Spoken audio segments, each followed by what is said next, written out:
Welcome to Sweet Life Beat Life. We hope this video helps.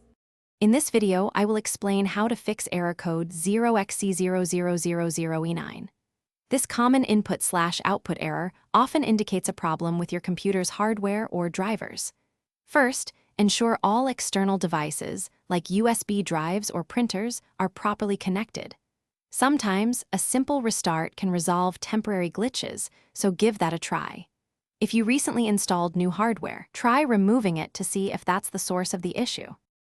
If the initial checks don't work, let's move to some more advanced steps. You should run a disk check utility, often accessible through your system tools, to scan for and fix any hard drive issues. Next, try using the System File Checker, a built-in tool that can repair corrupted operating system files. Also, booting into safe mode can help determine if other software is interfering. Now, let's focus on drivers and internal hardware.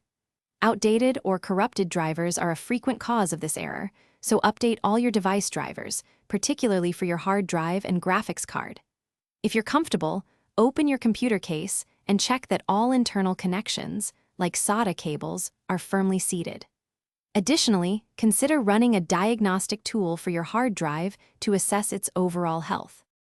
As a last resort, if the error persists, you might need to perform a system restore to revert your computer to a previous working state.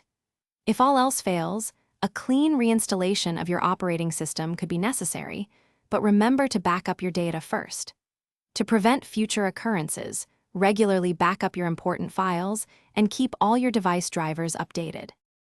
Thanks for watching. Consider subscribing if we helped you.